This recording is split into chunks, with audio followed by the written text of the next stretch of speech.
because I need it. With that, I'll give you Donnie R from St. Mary's. Break a leg. Break a leg. Rub it. Good evening, everyone. My name is Don Ring, and I am an alcoholic. I am a drug addict. I'm a liar. I'm a thief. And I'm an all-around bad person. But I'm in recovery, and I'm getting better every day. My sobriety date, May 30th, 1989. I was 25 years old. And I was done. I couldn't do this anymore. I just could not. Thank you guys. They say to tell how it was, what happened, and how it's like now.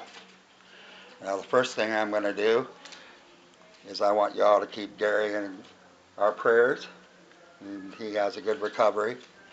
And the second thing I want to do, there's an empty chair back there, and I miss him. And I sponsored him. He was my friend. I loved him very much. So I'll keep Jerry. That chair's for him tonight, because he never missed one of my leads. No matter where I was, he would get there. My story comes very simple. I was just a normal kid for the most part. I came from a broken home. My father and my birth mother just couldn't be together. She had mental illness, and my dad run custody of two boys under 5 in the 60s, which was never heard of for a man. The lady I call Mom, my stepmother, stepped in and did the job. But when my birth mother died, I was 12 years old. I didn't understand. I still had some issues in my head that I just didn't understand, that she was sick. And when she died, I wanted to run away. But I couldn't go anywhere. And then I found how I could run away and I didn't have to go anywhere. I found drugs and alcohol. And I could stay right where I was, and I could escape. And I could get away. Now, before the drugs and alcohol came, as I said, I was a pretty good kid. I got good grades. I played sports. I just generally was a good person. But once I started taking drugs and alcohol, and this is something I know from the very beginning, I was alcoholic from the very first drink. I've never had a normal drink in my entire life. If I drank one, I got drunk. If I took a drug, I took as much as I could, and any that I tried. It didn't matter. I always heard these stories of people saying, I wish I could drink normally. I never drank normally in my life. So I don't know what that is. I could never understand. My brother and my dad could go in and have a beer and walk back out. They'd have to come get me 4 hours later because I'd still be in there. And then, as I went along, my grades slipped. I didn't give a care about sports. I didn't give a care about girls. I didn't give a care about anything other than getting drunk and getting high. And I took it to the extreme. I was doing it at home. I was doing it at school. I was doing it wherever I was. When I got to high school, I know I could have sat at the tables of Alcoholics Anonymous when I was 13 years old. I had all the isms. I could have been sitting out at the tables right then. But I didn't know what alcohol was. I didn't know what alcoholism was. I didn't know what an alcoholic was. My concept of an alcoholic, and keep this in mind, my concept of an alcoholic was some old dirty bum sitting in an alley, drinking out of a paper bag, living in a box, sleeping under bridges. That was my concept of an alcoholic. That wasn't me. I was young. I was just having fun. At least that's what I thought it was. So going through high school, they make a comment about people saying in high school they had a chair in the principal's office with their name on it. I did. I would go into the principal's office and they'd be like, Don, sit in your chair. I put that high school principal through 4 years of living hell. I was the worst student and worst person. If it could be done wrong, and I did it. That came from throwing them ladies into the toilets and all the other stuff, and going to my math class drunk off my ass. Everything. I put that guy through hell. I know when I graduated, he probably threw a party and said, thank God. He's out of here. We'll come back to that. When I got out of high school, I knew I had a little bit of a drinking issue. You know, I got in trouble a lot, and I've been in and out of jail and everything else, and I thought, well, I'm going to change some things up. First thing I decided was I'm going to join the Army. That'll stop my drinking. Yeah, that didn't work out that way. I joined the Army, and I went through all those things too that all us alcoholics tried to do. I tried, I'm only going to drink beer. I'm only going to drink whiskey on the weekends. I'm not going to drink on duty. I'm only going to smoke marijuana. I'm going to do all of these things. Nothing worked. I even tried white knuckling it a couple of times. I'm just not going to. Yeah, didn't work. One of the problems why it didn't work was, one, I didn't have a program, which is something later on I found. But two is I didn't have a God. I didn't believe in a God. I didn't have a higher power of any kind. But I'm realizing now, when I look back, I had a God, a higher power that whole time. Because he was doing things in my life, and I didn't even know it. He was putting people in my life. He was putting situations in my life. He was doing things that kept on this road that I was going down. He kept putting extra cramps there. I just didn't want to get off. So I'm going through the Army. I was a good soldier. I was a very good soldier. But I was a very bad drunk. And one day, they came to me and informed me that they thought I was an alcoholic. I'm like, what are you talking about? I'm 21 years old. Not an alcoholic. There's nothing wrong with me. They suggested that I get treatment. I told them to go to hell. I didn't feel I was an alcoholic.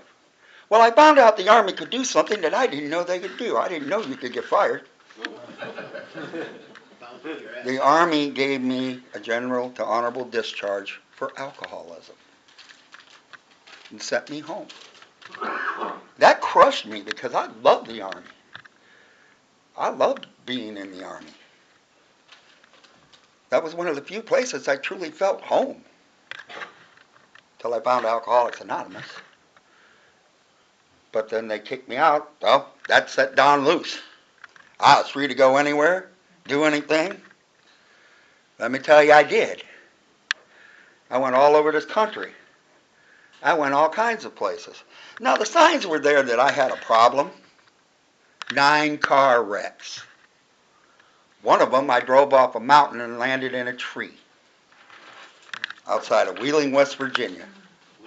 I did that. I landed in a tree. I hit a bridge once. But I only got 2 DUIs, and none of them was in a car. On a damn bicycle. One was on, yep, Steve knows. One was on a bicycle. I got hit by a parked car. Right in front of a police officer, which was a bad idea. Now, a lot of times, too, because of the way times were back then, a lot of times I would get pulled over or I'd be in an accident, and they told me if I could walk home, I could go. I was off, man. I was a walking motherfucker, man. I'm headed to the house. I got drunk one night, and I was riding my motorcycle, and I pulled up to a four-way stop. There was a Wayne County sheriff at the other cross from me at the stop, and I'm like, I'm going to have to do this perfectly. So I pulled up. I made the most perfect stop that you could ever have. Got up there, perfect, stopped perfect, everything. You could have played the laughing music. I said, dun dun dun dun dun dun, fell over. I didn't put my feet down. Went straight over. Got told if I could push that home. That was like 5 miles to my house, but I pushed that motorcycle all the way to the house. Did he follow you? Yes, he did. See, there was another law in Michigan too. If you could get to your driveway, they couldn't ticket you. Well, my driveway also connected to an alley in the back, and the driveway went all the way around like this around the house, and I used to drive around the house and wave at the police.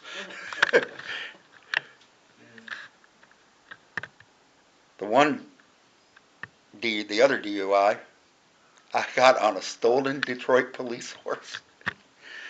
My father was a police officer in Detroit, and I knew where the horse barn was, and I stole the Detroit police horse and took it for a joyride. All right. You sound like I got arrested. I got the DUI. They called my father, because I was 16 at the time. They called my father to come and get me. My father was a police commander in Detroit. So he shows up to get me, and they're like, you can go. Commander Ring's out here to take you home. I'm not leaving.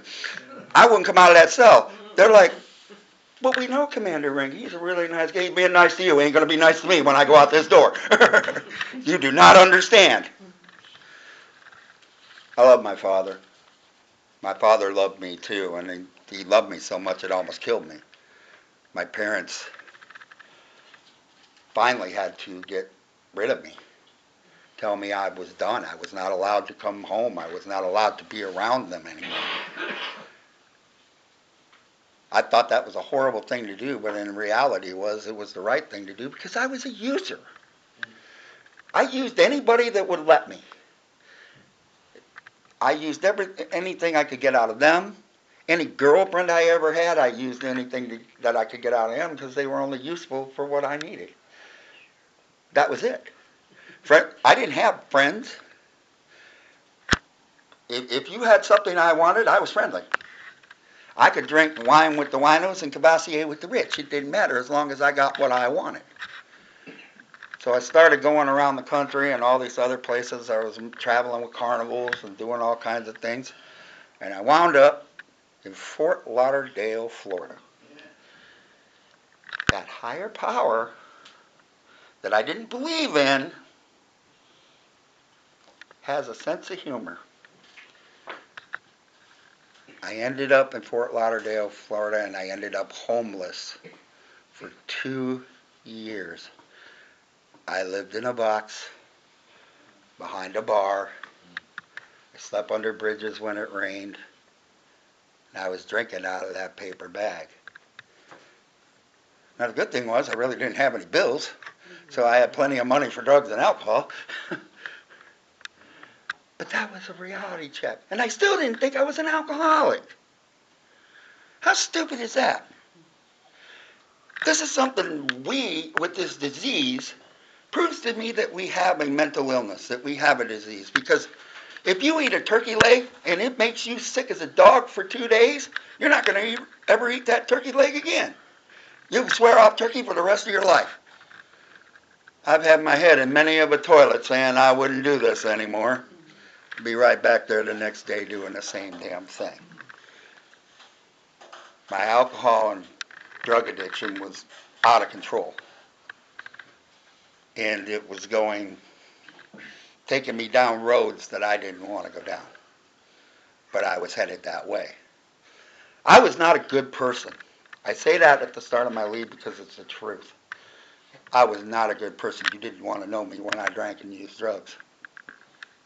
They talk about being an angry drunk. I was an evil drunk. I would rob you, leave you naked in the street, and kick you as I walked by. I was the type of person that would steal your wallet and help you look for it.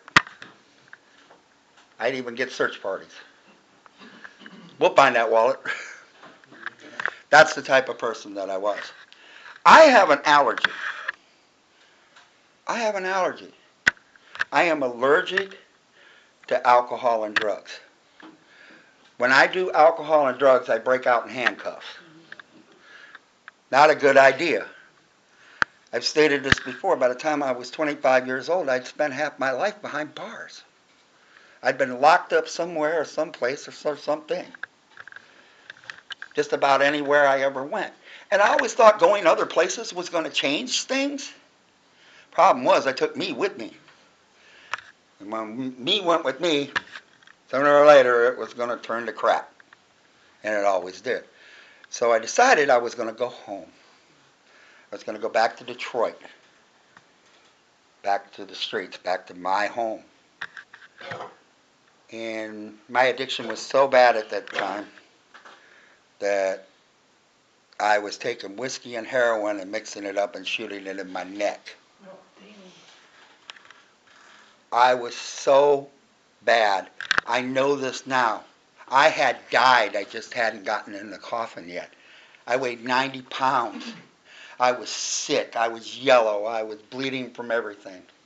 I should have been dead at that point. I should have died. But I didn't. Then that higher power stepped in again, and I went on a really bad drunken high. Most of it I don't remember, only what I was told. But when it got done, I woke up in the Wayne County Jail in downtown Detroit. Now, my first thought in my head is, I've been in jail many times, blackouts, anything, I probably got public intoxicant or peeing in an alley or something like that. I'll pay a fine and I'll go home. They started telling me the charges, and I knew I wasn't going home. I was charged with attempted kidnapping, felony with firearm. I took someone against his will because he was doing something to a young lady, and I guess I didn't like it, and I pistol whipped the son of a bitch damn near to death. And when they got me to the jail, I don't know what the normal point is for when they give you a breathalyzer, but they told me I should have been dead. They said I shouldn't even be able to stand. Now I was standing up arguing with them. But the worst part of things was going to happen at that Bovie and Hilton in downtown Detroit. The longer I went along, I started to go through DTs and dope sickness at the same time. It was horrible and terrible, and it was to the point where I was ripping at my skin on my arms. I had thrashing around. I had black in my eyes. I had busted my nose and my lips.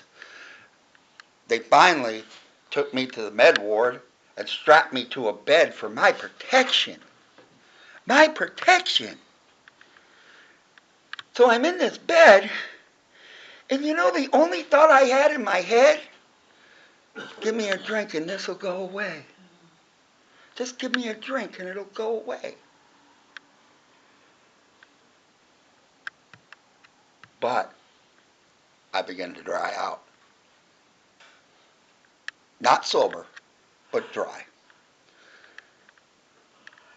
I stood in front of a judge who gave me a 15-year sentence, 5 years before I was even eligible for parole. And I went to the maximum security prison at Jackson, Michigan. Let me tell you, that is a hellhole. It's a horrible place. I was telling Richard earlier, they used to put 3 of us in a cell, stack us 3 high in the size of a closet with a toilet in it, and we had to sleep in shifts. The reason why we had to sleep in shifts was to keep the rats out of the bed. That place was a terrible place. It was the largest wall penitentiary in the world. The yard, they called it the yard. Okay, it's a blacktop layer in between the walls.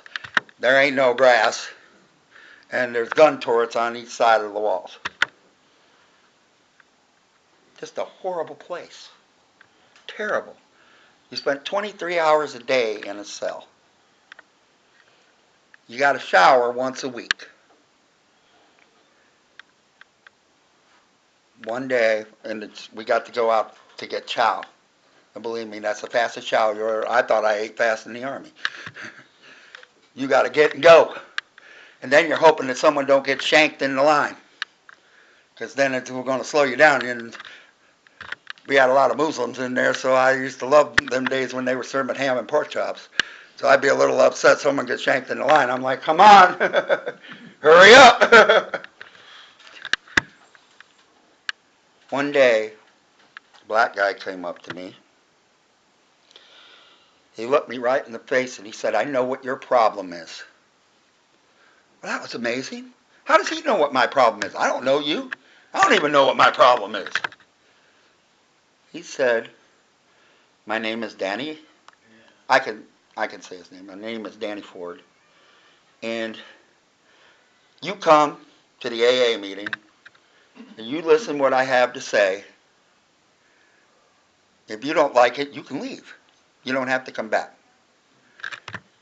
Okay, well, I went. I'd like to tell you I went to get sober, clean. That's a fucking lie. I went there to get an hour out of my cell and get coffee and cookies. That's the only reason that I went. And I went to that first meeting, and I sat there. I didn't say a word or anything like that. I just sat there. And at the end of that meeting, Danny walked up to me and he said, you must have liked what I had to say. I said, hell no, I hated everything you fucking said. I don't give a damn what you have to say. But I didn't leave. I saw something in that room that puzzled me. How can we be in this hellhole and people be laughing and smiling and joking around and acting like brothers? All I was hoping was not to get gang raped in the shower. You know, these were the things in my head. I didn't want to get a shank in the back getting fucking breakfast. These were the things that I thought about. I didn't see how you could be happy in this. But as I went along, I started listening. And I kept listening because I wanted to understand. The more I listened, the little better I understood. But they would go around like we do in a lot of meetings and introduce ourselves and everything. My answer was, I'm Don, I pass.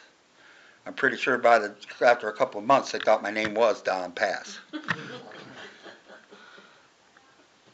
But one day, I left that meeting, I went back to my cell, and an amazing thing happened.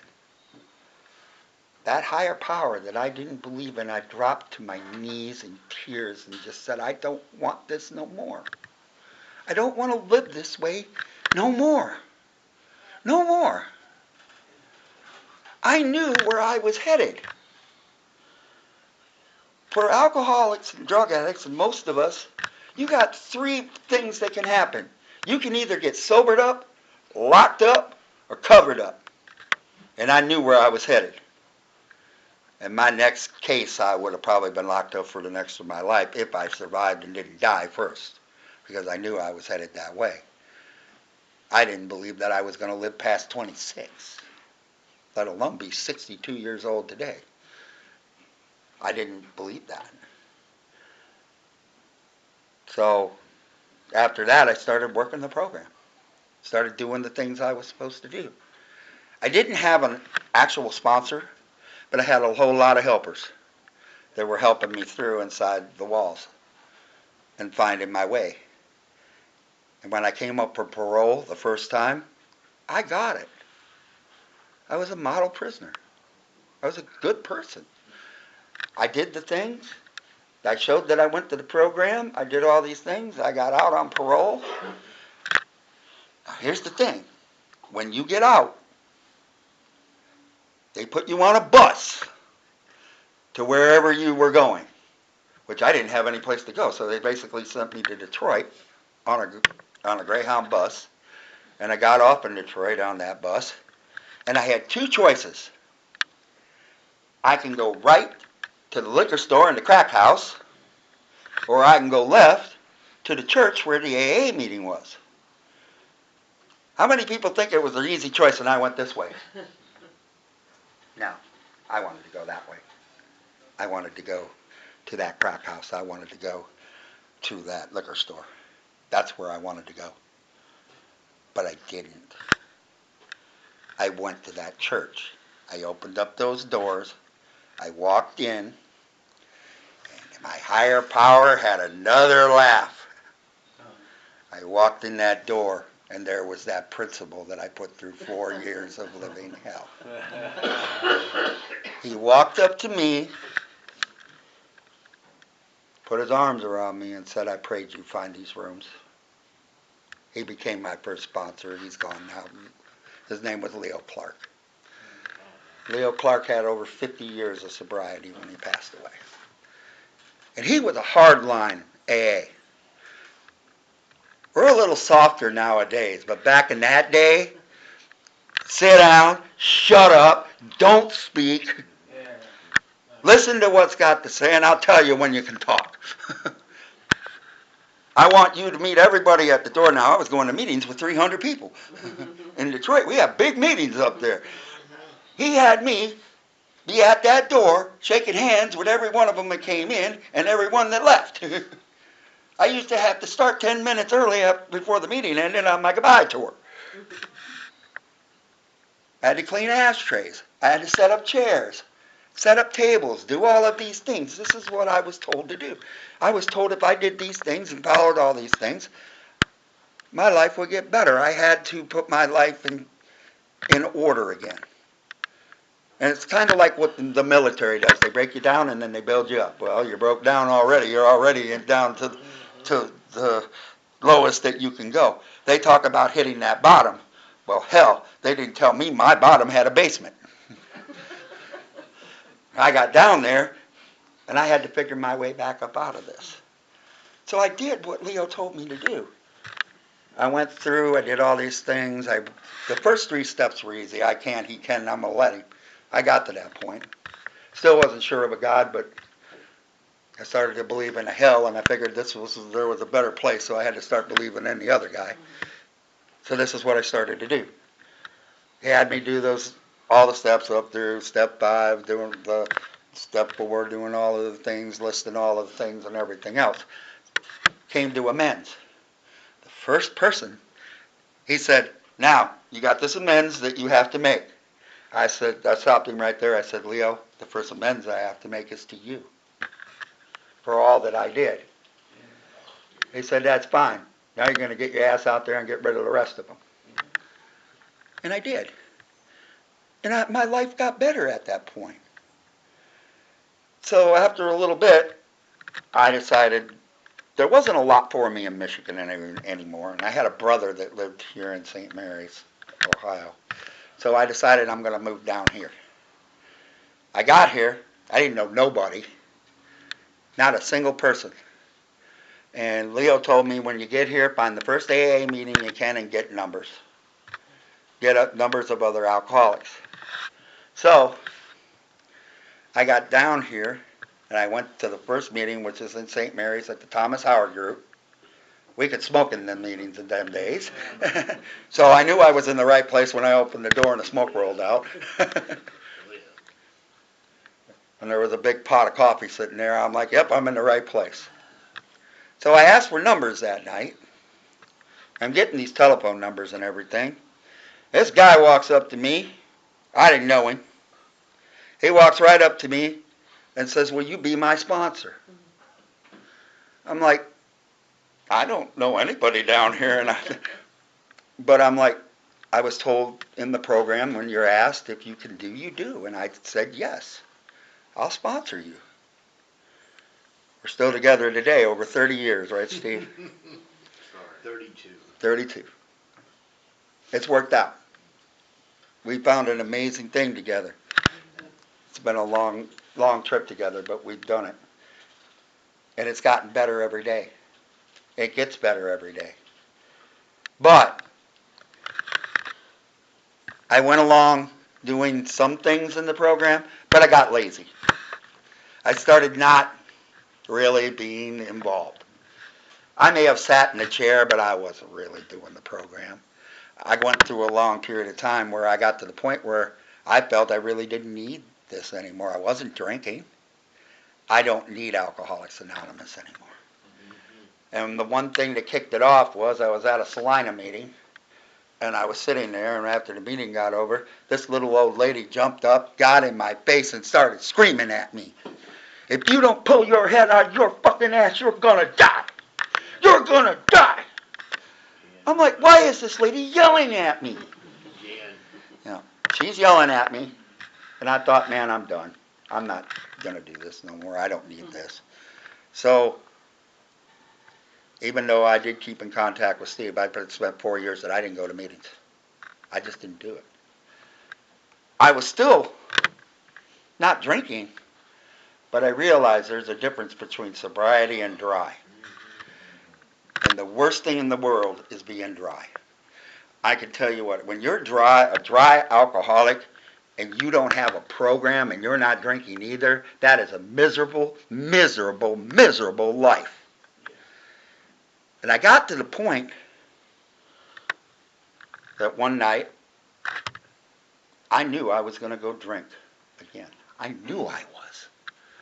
And I wasn't going to live that way. I was not going to go back to that.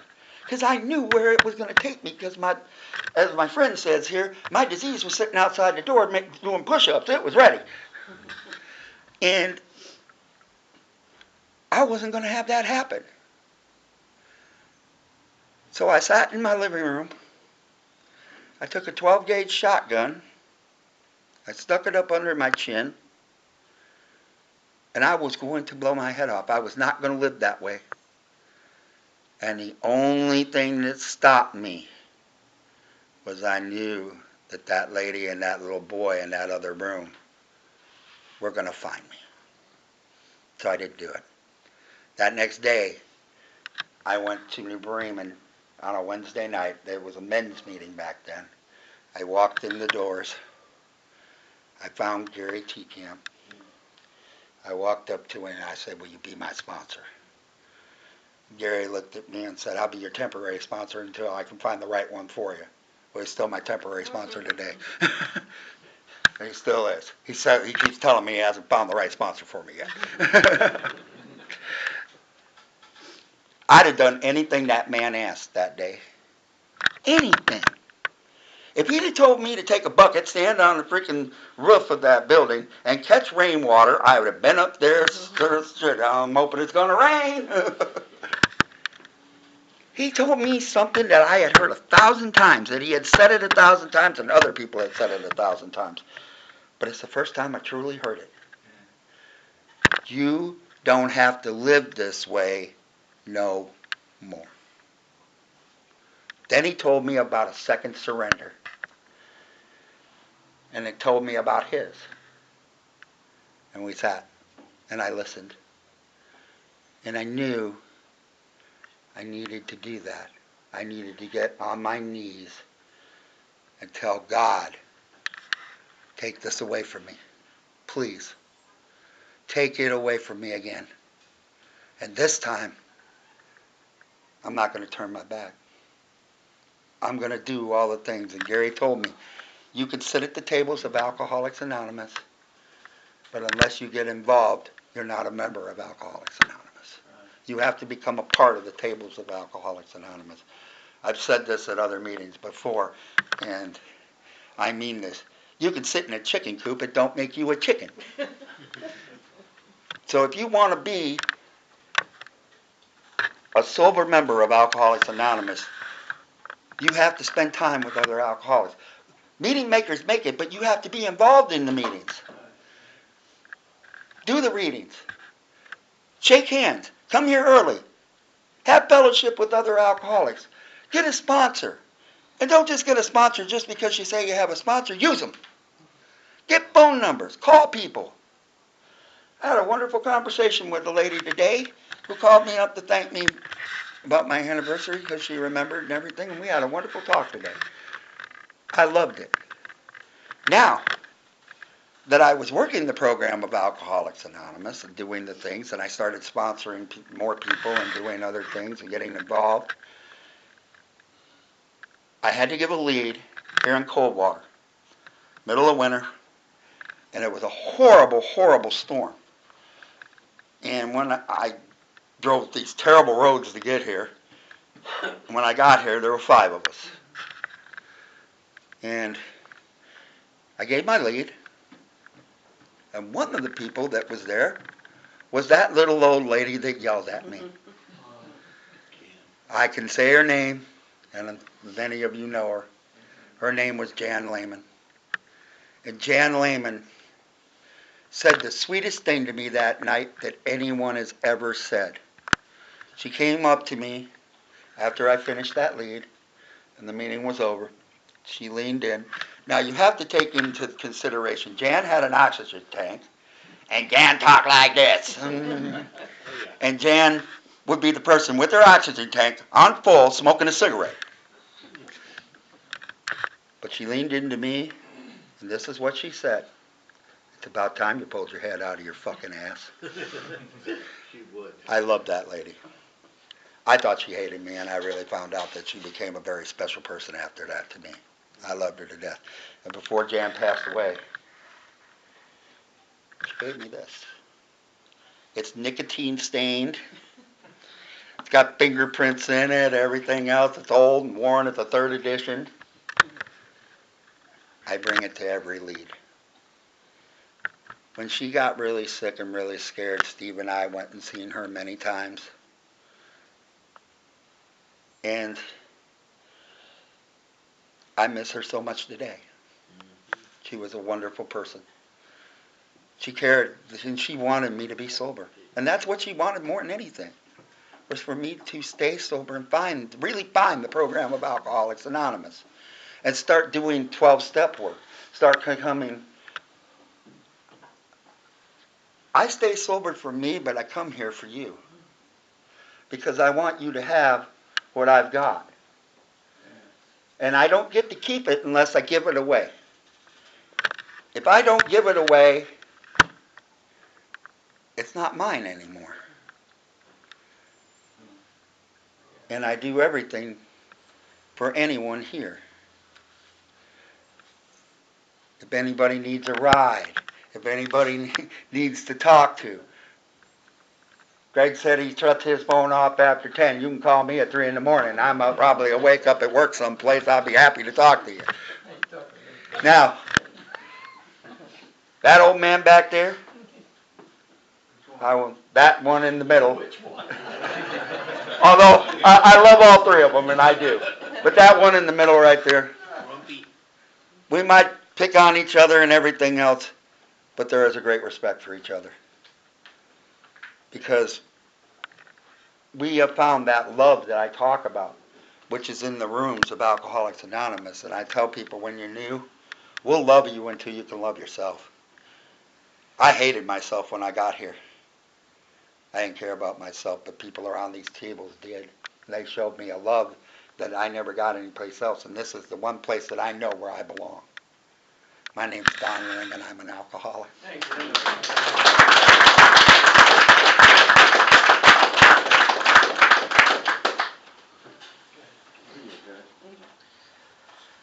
Oh boy, that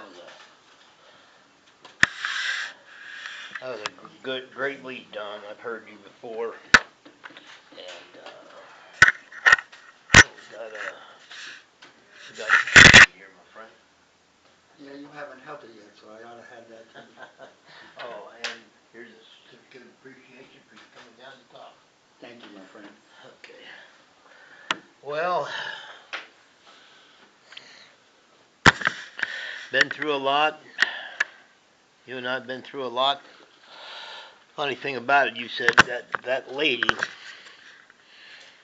that chewed on your ass a little bit, and that guy back there, they were related.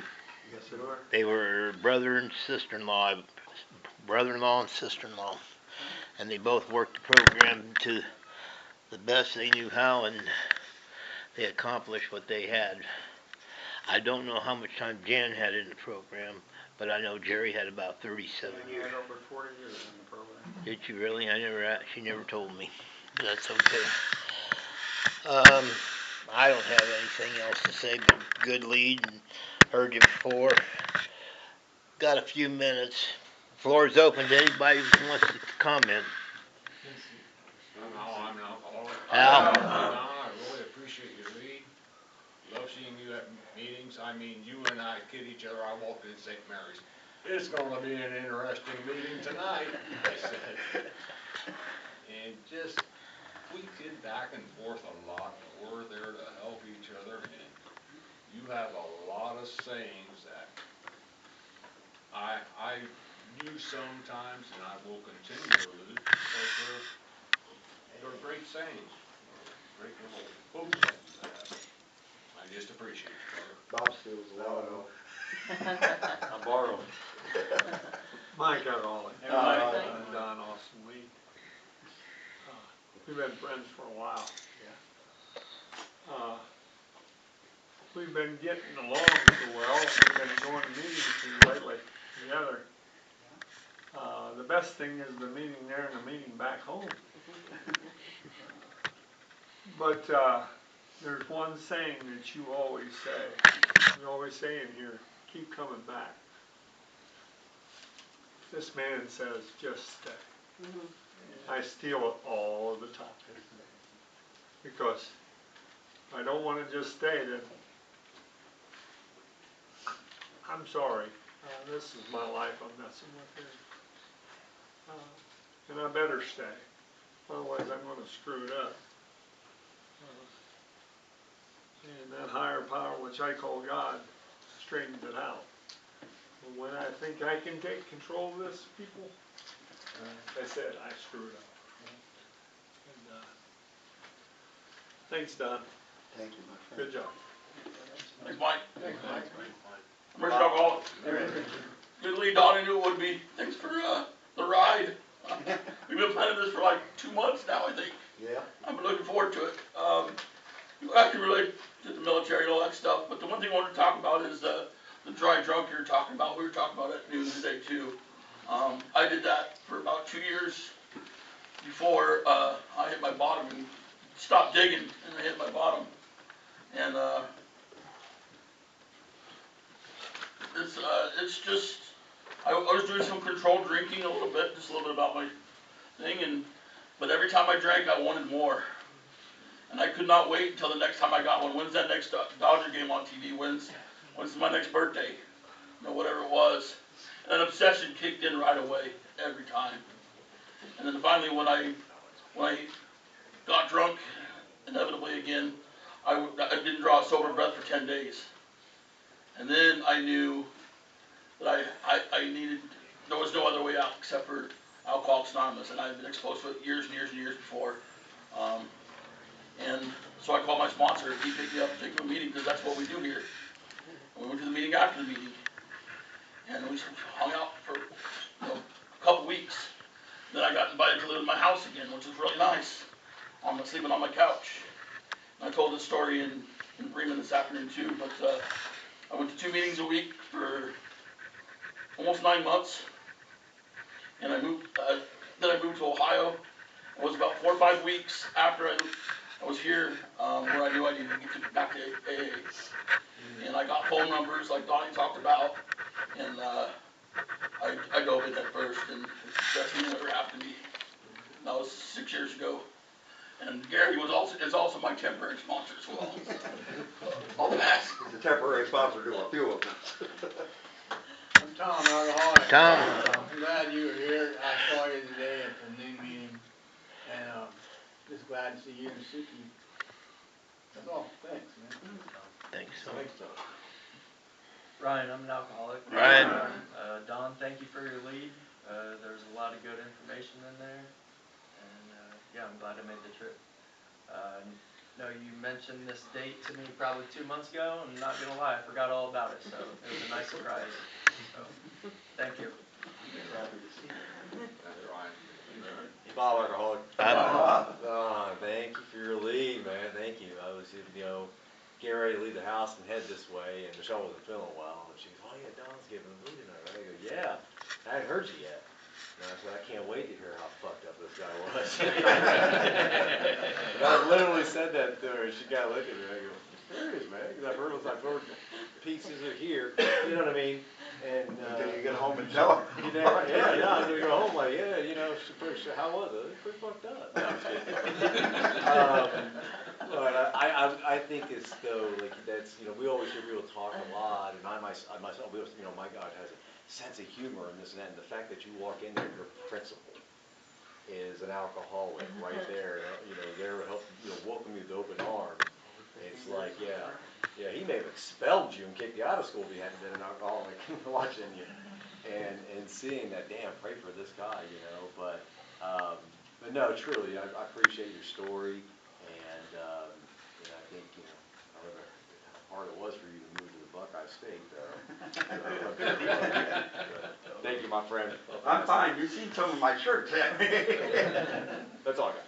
Thanks, Bob. Thanks, Bob. Anybody else?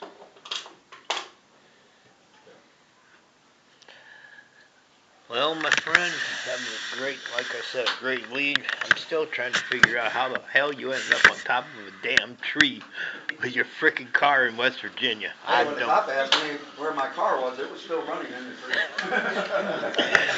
Who you see here? What Don? Thanks for giving us the lead. Who you see here? My friend Mark. All right. Who you see here? What you hear here? When you leave here, let us stay here. Somebody is chairing next month, and it's not me, but I don't know who. That's all right. I guess we'll find out here in a minute. All right.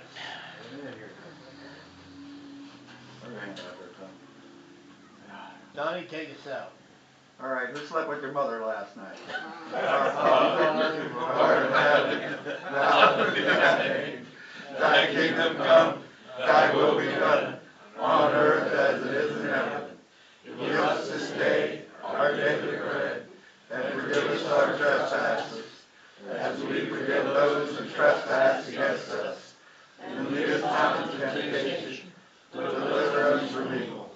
Thine is the kingdom, the power, and the glory forever. Amen. Keep coming back. The words that we work it, but you gotta work it. So you better move. What? No, I was going to say something to Donnie. That's the best I got one thing to say to you, Donnie. You'll be right. I don't think I'll repeat it. Jerry Rendler? Yeah, reserved for Jerry Rendler.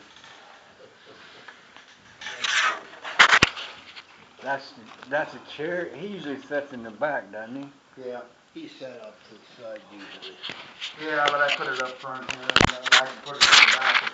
Well, what's he sit in the back corner back there? He Yeah, always comes to my leads.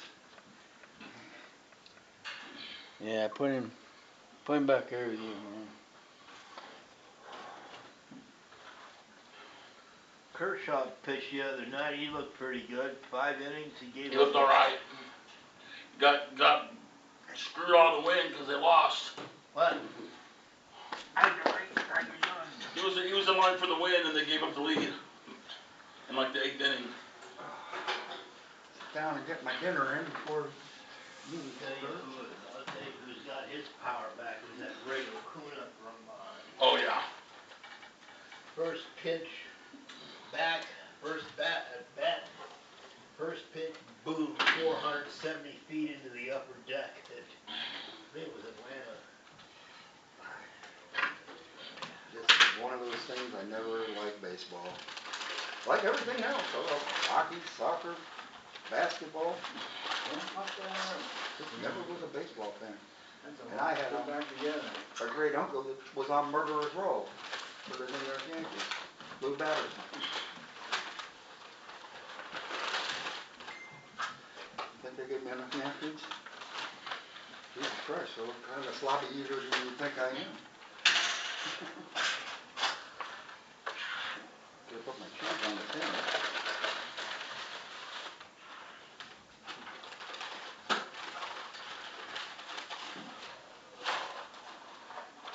Hey, at least they were busy, my food's hot. Mickey D. I know you stopped Mickey D.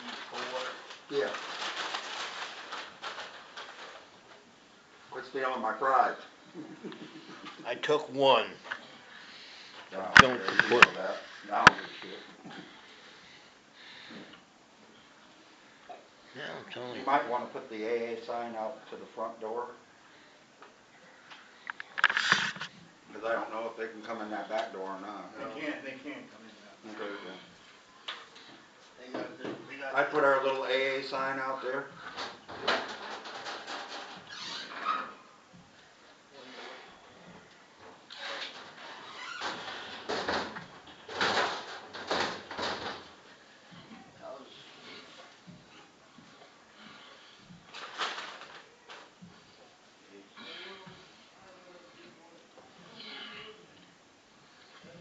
Check the weather and see what's happening.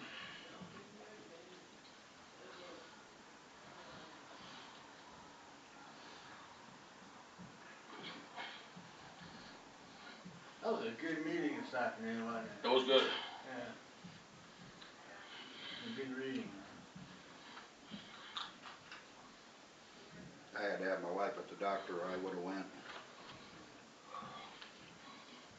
Yeah, man, I remember him walking into the meeting. He looked so down and out, and he was. He stayed sober since. You have. See, the one thing about being in this program, as long as I have around here, I've seen so many miracles, and I've seen people when they came in. Yeah, yeah. It's really cool to see that, yeah. God, I've known you forever, Tom. Well, you've known me at least, God. I don't know, I got sober here in '89. I think I met you around then, but I took off down to Florida. Mikey! I'm gonna steal a fry. You can. You're welcome. Thanks, sir. Take all you want. I'm doing good. I should've went out there and got me I might do that. Give me a hamburger. Not a bad idea. That's what thought we had. It was a good time for dinner. We were hungry.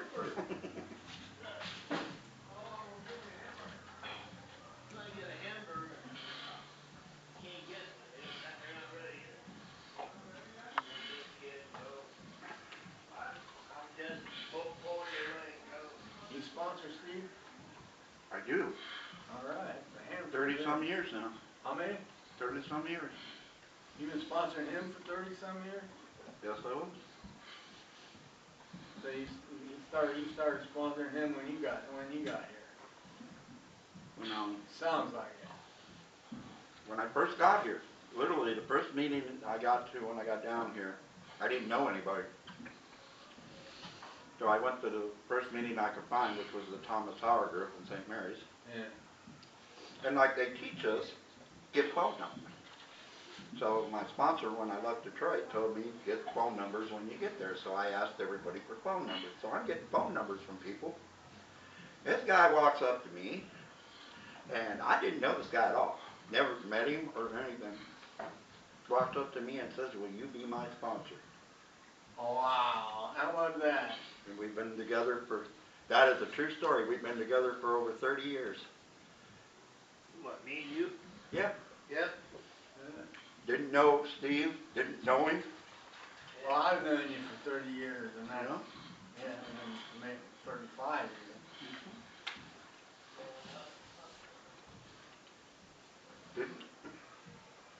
Didn't know him, but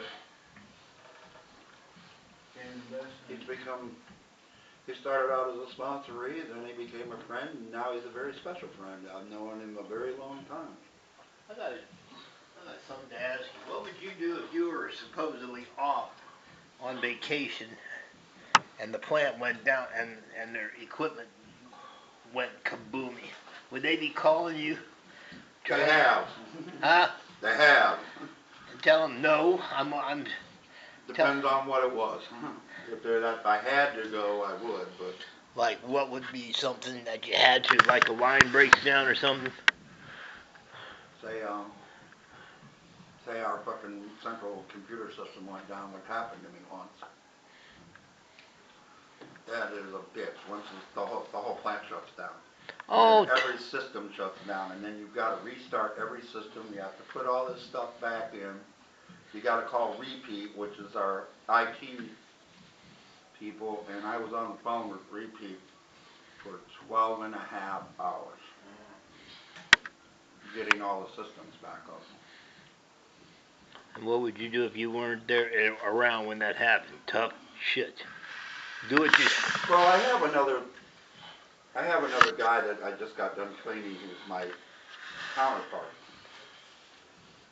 On the job training. so That's the I would reason. expect that I would be getting a phone call of, I don't know what to do. What do I do? Everything just shut down. Calm down. We'll get through it. Just make sure everybody's aware if stuff turns on, they need to stay back until we figure it out.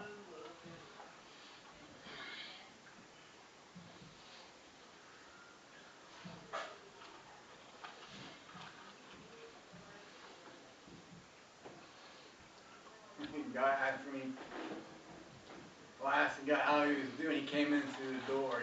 He wasn't one of us. And I asked him, how you doing? This How are you? was. What are you? And he said, what are you doing? I said, I'm here for an AA meeting. Oh, all right. He's so big, yeah, he was really happy about it. You gotta come Worst part's finding a place to park right now. It's only one time out of the year. It always falls on this Weekend. the weekend after Memorial Day. Where are your seats at Indy? Nosebleed section? Oh no, I sat down between the short chutes. Between where?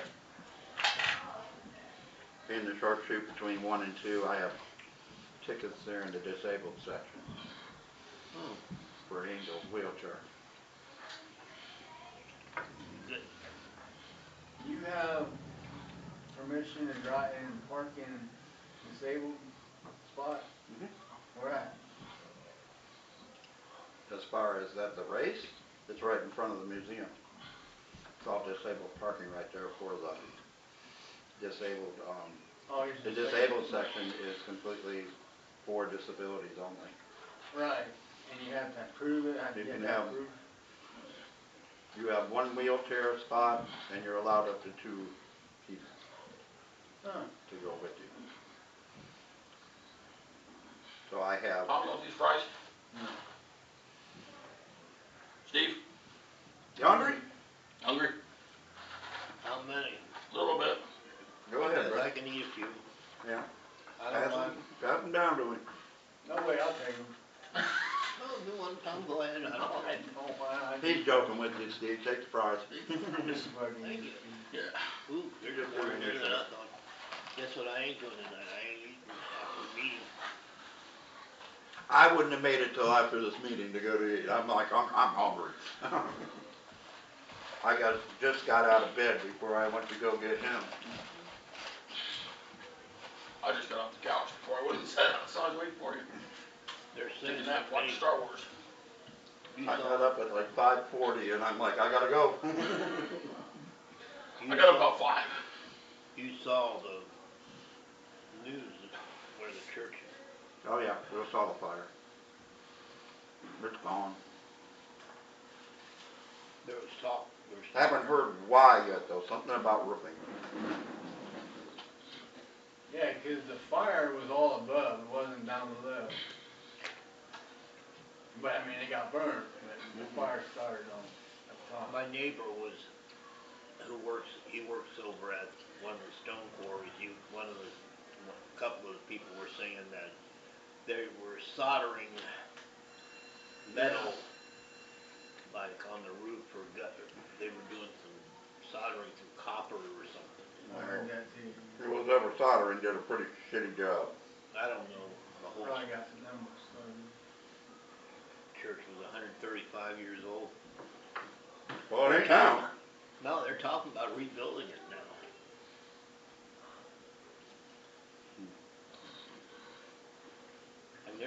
inside that church, but from the outside it was really pretty. Beautiful outside. That was one of the first, matter of fact, I think it was the first Catholic church in Mercer County in 1835, I think. Is Mariestown Mercer County? Hmm? Mariestown's Mercer County? Wasn't sure, cause it's right there close. Yeah, I guess so, You go cause, down, cause, if you go down St. John's, right there in Maria Stein, right there on the corner where the Catholic church is, if you go down that road, you, about a quarter mile, you'll see what they call the relic shrine of the, it's a relic shrine, and Right. that road, St. John Road is like, you go 1 mile over, I think, and then you hit the county line. yeah. When I lived in Egypt, we weren't too far from another different county, Shelby. I You were think. off on 364. Yeah. There ain't nothing in Egypt. Nope, I know. They got a church, a schoolhouse, a school, Couple a farm houses. implement, and a couple of houses, yeah.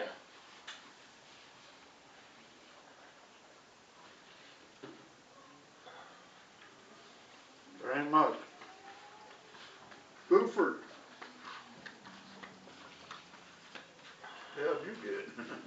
You got Two some hot good dogs. french fries. And chili cheese fries. You got good fries. Hot dogs. How much, 2 old hot dogs. how much were the dogs? About $3? $1.50. That ain't bad. That's all? That's why I grabbed 2 of them.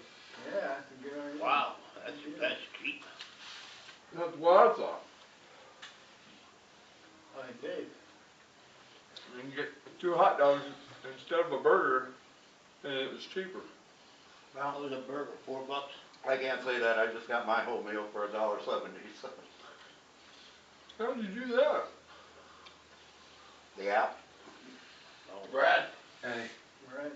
thought you was running a shuttle service tonight. Burkmeyer had to park 3 blocks away. Tough shit. I told him to piggyback everybody over yes, here. sir. He didn't like that idea. I told him when your sponsor asks you something to do, you should go do it, right? What'd he tell you? He ain't I moved told yet. him, I told him to go blow. Perfect. Fit? Yep. Good. Hang on, I should've left this one at home. Oh. Hey, is there a medallion you can make that won't turn my finger brown? Cause I really like that ring.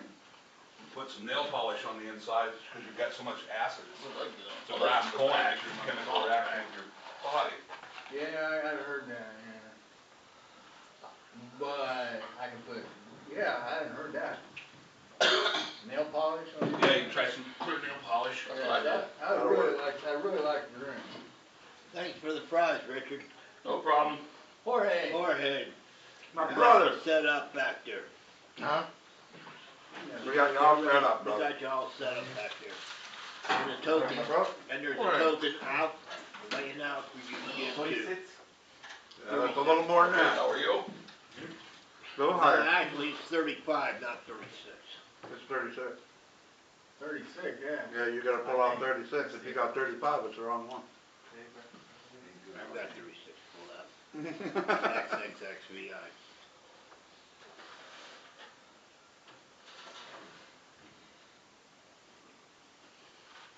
Rock and roll, that's what it is. How's Jerry doing? Good, he got home today. Oh, did he? Rock and roll lost one of his Deal. entertainers this week. Was it this week? Yeah, or he's last alright. week? It was this He'll week. be all Rick right. Derringer, Couldn't handle 2 of them. Rick Derringer passed away. You know that? I've been a little rough. Rick Derringer. Rick Derringer. Oh, yeah. Rock and roll hoochie coo. Fort Recovery's finest. That was after he changed his Did name. you know he was born in Salina, Ohio? Hey, and he lived in Fort Recovery. Yeah, Fort Recovery and, Rick Derringer is what his real name is. yeah, he changed his. It was Zeringer? I did not know that he lived in Fort Recovery. Yeah. Cousin, Gary's there, he died out quite dead. How's your week been, Brad? Not too bad.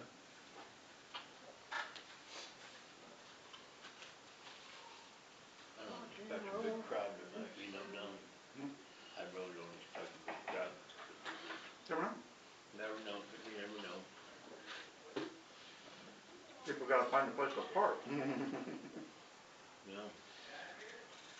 It's only one, This one's fancier. it's only once a year, so. What? It's fancier. Yeah. He lived in Torrey.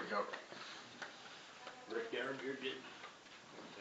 Rick Zeringer, and that would not be a very good name to. What? So they changed his name. They told John Mellencamp that too. That's why he was John John Cougar originally. And they called him John Cougar. He went back to his real name. Rick Derringer was Rick Zeringer from Torrey Cove. Yeah. But, yeah. But they changed his name because they said Zeringer wouldn't, Wouldn't go. sell no records. So like John Cougar Mellencamp, and John Mellencamp. You don't know what he wants to say. Yeah, he went through the whole thing. John Cougar, then John Cougar Mellencamp, and then John Mellencamp.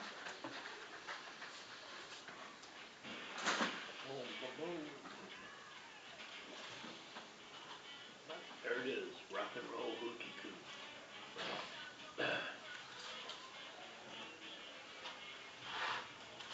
I'm hungry.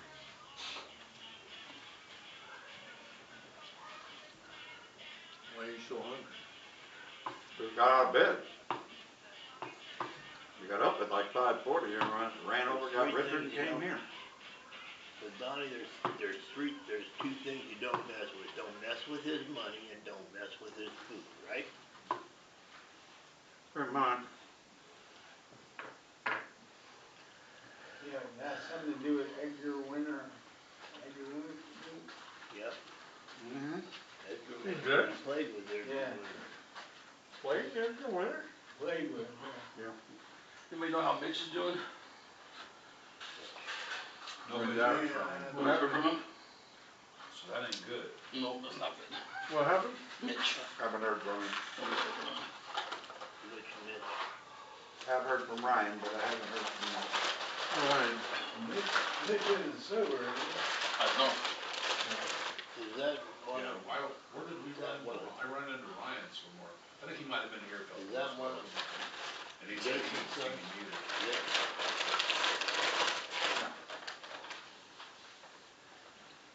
I think Ryan's still at the House of Hope. Is he? He is. Thanks, Don. Aaron saw her the other night, Wednesday night, and that was the first time I'd seen her in a couple of them, Aaron. Kelly had a breakdown on Tuesday, yeah. Who did? Kelly. Doing fine, then frickin' Joni showed up, she lost it, and had to leave. That's like the other week when I was there, she did that with Katie. And she lets people bother her. Who's that? Kelly.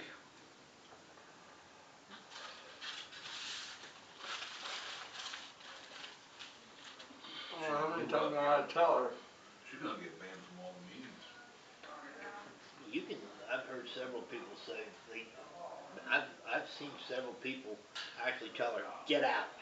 But they say you can't do that. The hell you can't. If you're interrupting a meeting, you can do that. Yeah. So I have the right to an undisturbed meeting. Nobody can interrupt that. She's got mental issues that she's gotta take care of. But she doesn't want to. She don't think she's got them. Right. The worst thing is the guy that's got mentally problems and don't know that they got a problem. I feel so sorry for her. You Well, know, I used to. I feel sorry for her. I don't know, you know, I know people's got mental problems. It's like she gets on her meds and they get her straightened out, and then I don't know if she stops taking them or they change them or, I don't know, then she does that flies off the handle shit. I've seen her do that 2 or 3 times. And I'm like, holy fuck. what did, Hi, Al. Hey, Al. Hey Al, how's that Hi, retirement Al. treating you? Good.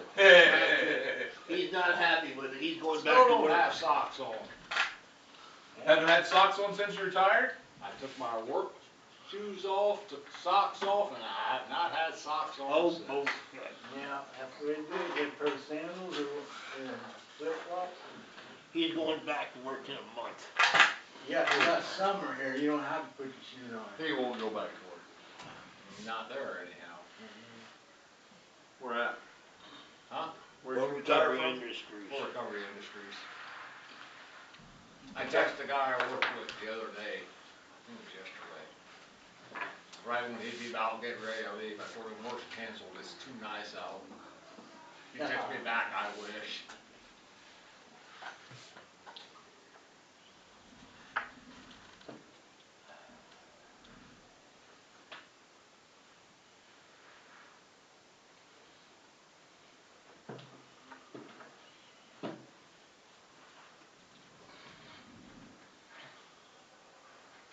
Yeah, Brad, I don't think I'm gonna have to take this one off at night. Why? It fits a lot better Oh. than this one does. That's good that I won't lose it again. I stick it on my dresser and it falls off and You wearing some, he made? yeah, They're nice, ain't they? yeah, I like it. But they leave rings on your finger? No, I put the polish on there. Oh, you did, that's a good, yeah, I hadn't heard that before. Yeah. That's a good I'll idea. get some for this I one was too. kind of ring on yours. The ring got made out of tokens. Oh, really? Yeah, he made me one, he made one for me too. It says, Out of one token or? yeah, one token out of your. Oh, that one can sit right there too.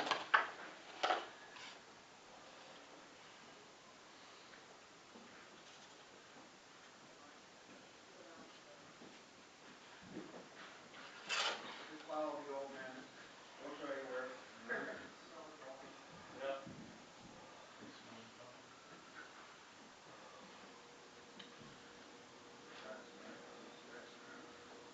It's Right, not right, party, you know. right over here, right in front of the,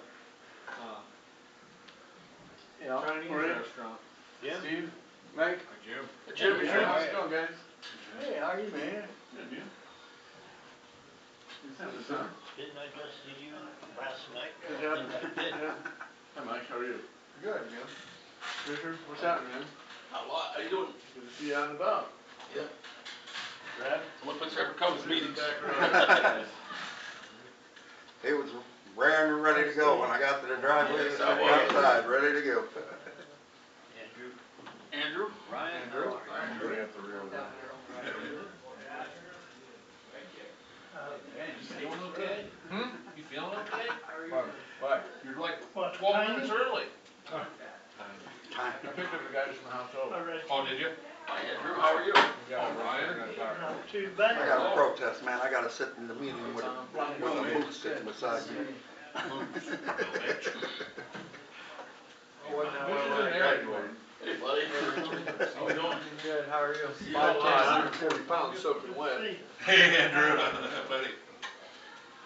We're looking pretty good. Feeling pretty good. Andrew? Hi, I'm Ryan. Jorge, nice to meet you. Amazing how you feel when you get off the sauce, right? Yeah, did you do it Yeah. again? You don't remember? Now do you remember? I thought I did, but Really good. I thought Glad to see you I, warm up a some little bit. people Yeah, get yeah. kind of defensive if you shake You guys hands were supposed to bring some of that warm water. Oh, Polly. Hey, Tuckerman's here. Be upset about. what's your name? Andrew. Oh, Paul, Paul, my brother. I forgot your name. Hey, Polly. Oh, well, I try not to forget. I forget everything. Good.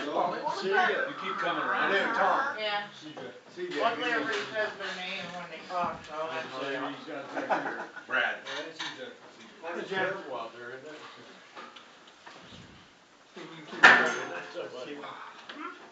Tuesday. One of the days, yeah. Paul, how your bread meal is Tuesday? Tuesday, Wednesday, Did you have your boat out this week? Thursday, today. Friday. I know, I couldn't believe it was already a week since I was here. I feel like it was just a couple days ago back. It's been a week already. From time to time, the boats come to the You bringing them out here? come back. How you doing? I've been to New Agreement, I'm in the meeting. Your sailboat? No, this possible. You guys sad about I've gone to, John Church? Jesse's coming. Is your sailboat in? See out there? naturally very dark brown, She's at it's like Sad about white St. and John brown. Church? And then Yeah. I I thought that was the church department. Richard and I had to park way over And here. I tried to go to just brown, and Yeah. it's The big right bass. now. We're like across the street and over on the railroad track. Today that they were going bankrupt, and they were trying to sell the church. Can I take your seat? Don't. I had sell that it. too. My hair was just going so white and the roots were out so fast, and doing two different colors, it was getting John's me got short. enough followers. Hey, I know Clear that one down. appropriate way you described your lead the other night. It was. Give me just one more last. That was a far. Run out here and use the, run to the car real quick. I'm not running away. She was standing at the front door Were when you, I were was you on working it. for Good book here. I I seen seen you, it. I've seen you. Somebody good. He fell off the bell Good. tower, so Yeah, I well, was like, wow. I'm pretty sure she wasn't actually like a lot of these, but it was. I'm still working on some, but one of my Yeah, the kids from. friends from Bowling Green, Not that song. Number 9, Finley Black area is Cat. coming on 15 years. Oh, he had it? No, I know what you're talking about. He probably was, yeah. Really, Over your ass up. really like this, bodies like that big. Because she wasn't playing, she wasn't putting up with it no more, huh? This time wasn't the biggest church in here. Very nice.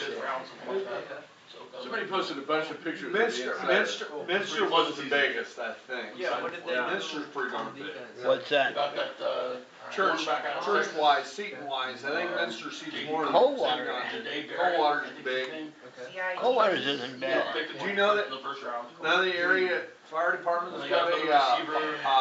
ladder truck Offensive lineman. high enough to go to that steeple? And a punter. Salina does, don't they? Don't they have a? No, they were there. That's me.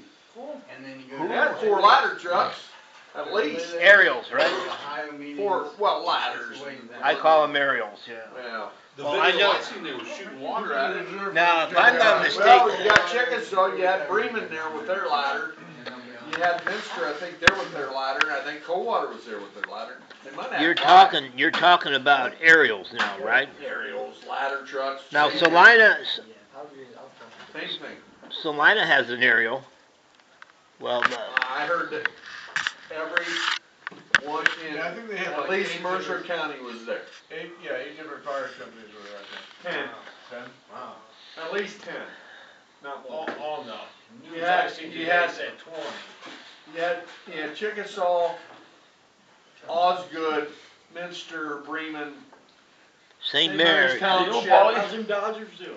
Salina, Salina, Coldwater. As everybody expected. Burke, Burkittsville was there. Union City was there. Yeah, Rossburg was there. yeah. They said they had 12. I was watching. I heard the news said that they Probably had, brought a tanker, but Running back. the news said that they had 12 different, Yeah. I Who watched was it, mine? I watched it on news this morning. No, PJ Harvey And, or. 22 had the front doors open, looked like a river going down their steps. Small school. Looked like a river. Yeah. One to 19 And that- and that- flooded. Corner we Probably got why right they there too. closed. Yeah. No, they got a crane set. they still got it closed now. Really? They got a detour, they got a sign up for detour. What I'm thinking is probably because tomorrow they got the Siren 5, Siren 5K run out of Chickasaw tomorrow. They got that. They have a We're in the crane dog. set right on. I don't have ESPN or something. Yes, they have. And they're having another one coming. I was talking to the guy. Greg. They're down in the basket and retrieve the bells. Good, how are you? They got a parade Be tomorrow? good here in a few Yeah, hours. we'll see. They got a We'll parade see. tomorrow? You heard what I said. I'm not sure how Why? Hi, Hi, Gregory. Dodgers playing the Oh, Yankees. oh, Yankees The middle one kicked just them back to in death. college. I just did that. That's what he's talking Go Dodgers. Mike, you wanna read? Yeah, I wanted how it works. Where have you been? Go good for you? Yeah, pretty good. I told Donnie. The programs, the vid you go to Basketball, one no, time I a don't week. think so. Yeah, you did. You do not. Girlfriend. Where they at? Where? Well, this week, last Saturday, I went down this I morning. hope you can come to his laundry at my house. I was gonna pay his laundry, but I don't know where I was gonna do that. I'm gonna mow my grass once a week. Oh, yeah? Shoot some shit for about 10-20 minutes and Got then that started. I don't know what started. Okay, working hard. I see it too. you've been selected. What's the line, huh? Hello? What is it? What, did they rent you out? Up here, part Uh, of meetings or Of something? the You small hear anything building. of it? Small one? Okay. May, Alright. Jesse coming, she go down, huh? She's coming. Yeah. Said she's going to. But yeah, she went to, they had a group concert out there. Can you give that to Miranda? Yeah, she's gonna leave. After that was done, she's gonna come here. She called me and told me, I forgot about that little festival thing. Don't go to Mendon no more. We ain't good now. What? There ain't no parking in Mendon no more. That's how I figured it out. You're parked way out there. That's what Don was saying. And go that far for a beer. I don't like, I mean, I like Saturdays. He drove that far with the beer. And a whip. Yeah, I did a little overtime now. No, not none of Like us, 10 never. hours last week over Bergen. Only did All 4, right. 6 hours this week. Probably won't ever go to the select. I didn't take none this week coming up. No. I'm gonna do my 8 hours and be done. What? Why? Get it out of spite, cause she Oh, it's, What's that? That's no reason to do it. At work? Be tired. Oh, no. I don't We need the remember. force of. What started? yeah. Hi, Jesse. How you doing? Live right down the road. Our neighborhood fills up in the holidays, we Care used to go yourself? shop full last week. Good, you're up. You know, the kids there, their bicycles, their tents, and everything fun. I do my own laundry. Hi, Dad. Hi. They don't want to go back. Oh, Not third car is out of there. Gotta go back. The only thing I don't do Jesse is go What back do you there. think you're doing? yeah, I don't You're do that. leaving the world. What do you think you're doing? I was gonna sit down, just say hi, see. Cause you tend to forget the task. No, I don't. Yeah, you do. No, oh. I'm gonna stick this boot in your ass and you will know it. You won't know it hit you. Oh, no, I got I off. guess okay. They're gone those I know. weekends. They went to Hockey Gills a couple weeks ago. We're gonna go to the beach this week in Indiana, west. Barney tried. They're always out doing something on the weekends. What's where you work? You still out there? Do I have a thing? Yeah, still up there? You told me that. Yeah, he's been there since December. He said, Sebastian got him a truck. I know. Oh no, he's got a sports car. Yeah, That's right. Did you see the picture of it? That's what it was, sports car. What is that guy? Oh, you went down there? Super new. Yeah, that's right. How's that for you? He took me to Dayton, Where'd you park? I guess 3 or 4 What? weeks ago now, and That's he what was I got speeding. that, yeah. I told him to slow down. He goes, "Is it your license or mine?" One or 1:30. But it's not mine.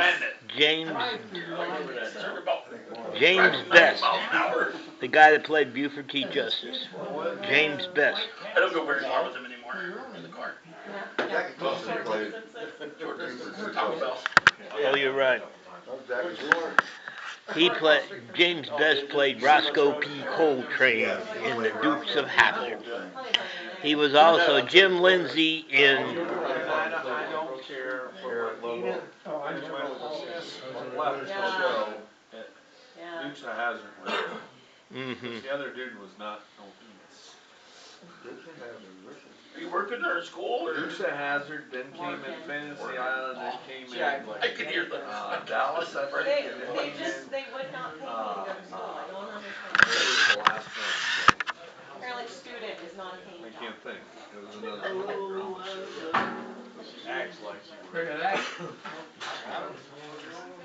So, but, Hey, how's it going? Hey, hey, lady. Hello. How you doing? Good. I got $1. So you got some? Yeah. A little break from my spot over in the corner. Getting up till I got to. That's right, sit in the corner, behave. You're fucking took. No, I don't. They don't know, they don't know. The last one, what's your? I don't know, I can't hear Oh, right. anything now. Yes, I we got my last one too, I think. couldn't take a step without. I went in, Only it worked that way. Yeah. I went into one of our meetings and I said, Yes, This is that's it. whatever. My All last right. dollar. How are you? You're That's what you have to do. Hey, No, one day, right? because I had people Still make money? Yeah, We're one of selling, hers. bring the bike to your seats. I'm gonna sit in there, there. it's nice. Reprinted the At original. least it wasn't real hot. Hey, been there, haven't seen you in a while. I'm good now. Right, Yeah, First edition. back, all right. Next time don't leave. yeah, I think that's probably, Easier said than done. Really? Yeah. Just stay. Shot. yeah. That trip to- Oh. Sometimes we need That's that. what he was on. I guess Learning. he was on it. It's a learning experience, you know it, I know it. Easier. Alright, Works at night. someone go grab some She's beer. night owl. 2 minutes later. Buford. Did you take her gangster? Everything go good? Where's he at again? Go grab Steve, tell him the meeting's starting, we're out here. For Christ's sake. You said passengers. Steve out there? Grab Steve, the meeting's starting. That's what I was looking Need to for. get a gun. Why not? Leave it in the car, car gets broke into. I was coming out. Oh, no. I thought I saw her when I was parking. I wasn't sure. My little teeny tiny car. Oh, just your pass? I just seen that little teeny tiny car. It wasn't sure if it was hers or not. You can, When I was you can walking wear, over, you it can was wear a holster outside your hip. I talked to her for a See, second. yeah, all the time. Steve. For this. We go grab him. Bob, Hey, Bob. Bob. Oh, good, we can start, Bob's here. Hey, it's on time. You're 2 minutes late, let's go. It's 5 o'clock. Did somebody say it's 5 o'clock? Did somebody say it was 5 o'clock? Did somebody say it was 5 o'clock somewhere? I think so. It's 7:30 right here, 2 minutes late, let's go. Oh, be quiet. I gotta listen to you anyway tonight. I'd like to welcome everybody to the Friday night meeting in AA in Coldwater, Ohio. My name's Steve and I'm an alcoholic. Hi, Steve. I'd like to, here at Coldwater, we encourage everyone to get a home group and a sponsor, even if it's only a temporary sponsor. If you are interested, see home group members after the meeting. All home group members, raise your hands. Okay. Would you all help me open this meeting with serenity prayer?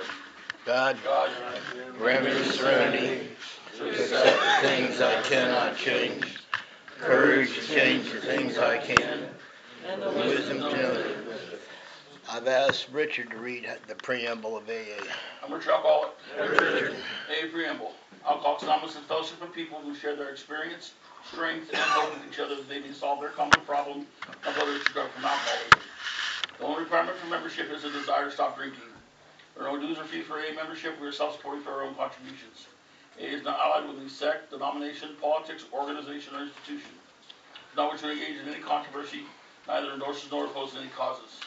Our primary purpose is to stay sober and help other alcoholics reach their sobriety. Thank you. Thanks, Richard. Mike. Hello, my name is Mike, and I'm an alcoholic. Mike. And this is how it works. Rarely have we seen a person fail who has thoroughly followed her path. Those who do not recover are people who cannot or will not completely give themselves to this simple program. Usually men and women who are constitutionally capable of being honest with themselves. They're such unfortunates. They're not at fault. They seem to have been born that way.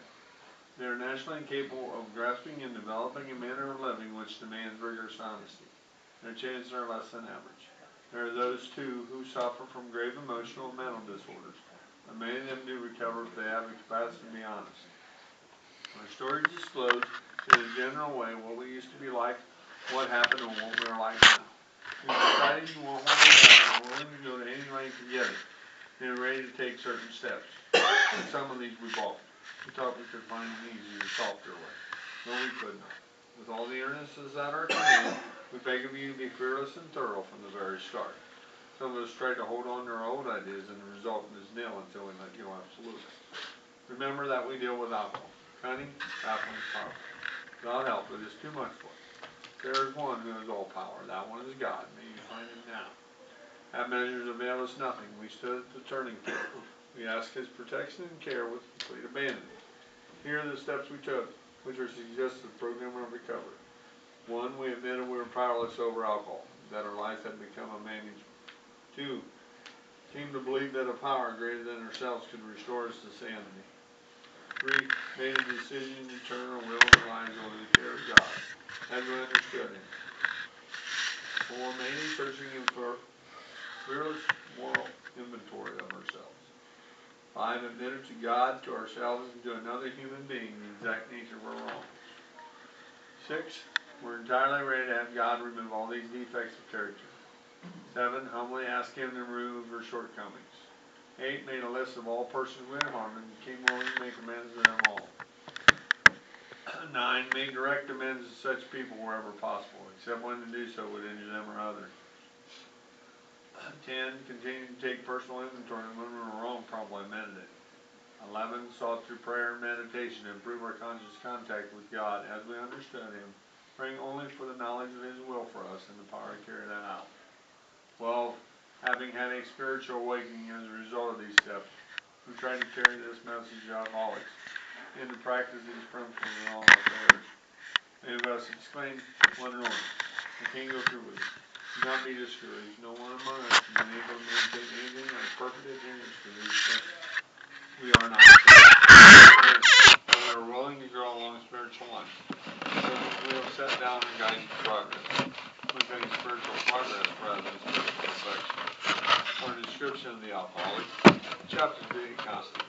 In our personal adventures before and after makes clear 3 pertinent ideas. A, that we were alcoholic and could not manage our own lives. B, that probably no human power could have relieved our alcoholism. And C, that God couldn't work through the cross. Thanks, Mike. Jim? Jim? Promises? Promises. Yeah, I'm Jim, I'm an alcoholic. Hi, Jim. Promises. The spiritual life is not a theory, you have to live it. Unless one's family expresses a desire to live upon spiritual principles, we principally ought not to urge them. We should not talk incessantly to them about spiritual matters. They will change in time. Our behavior will convince them more than our words. You must remember that 10 or 20 years of drunkenness can make a skeptic out of anyone. There may be some wrongs we could never fully right. We don't worry about them if we can honestly say to ourselves that we would right them if we could. Some people cannot be seen. We send them an honest letter, and there may be valid reason for postponement in some cases. So we don't delay what can be avoided. We should be sensible, tactful, considerate, and humble, without being servile or scraping. As God's people, we stand on our feet. We don't crawl before anyone. We are painstaking about this phase of our development. We'll be amazed before we are halfway through. We're going to know new freedom and a new happiness. We'll not regret the past nor wish to shut the door on it. We will comprehend the word serenity and will invoke peace. No matter how far down the scale we have gone, we will see how our experience is better than others. That feeling of uselessness and self-pity will disappear. We will lose interest in selfish things and lose interest in our fellows. Self-seeking will slip away. Our whole attitude and outlook upon life will change. Fear of people and of economic insecurity will leave us. We will intuitively know how to handle situations which used to baffle us. We will suddenly realize that God is doing for us what we could not do for ourselves. Are these extravagant promises? We think not. We think not. They are being fulfilled among us, sometimes quickly, sometimes slowly. They will always materialize if we look at them. Thanks, Jim. Brad? Hi everybody, I'm Brad, I'm an alcoholic. Brad. These are the 12 traditions. Number 1, our common welfare should come first. Personal recovery depends upon AA unity. 2, for our group purpose, there is one but ultimate authority, a loving God as you may understand Him. He may express Himself in your group conscious. Our leaders are trusted servants, they are not governed. 3, the only requirement for AA membership is a desire to stop drinking. 4, each group should be autonomous except in matters affecting other groups or AA as a whole. 5, each group has one primary purpose, to carry its message to alcoholics who still suffer.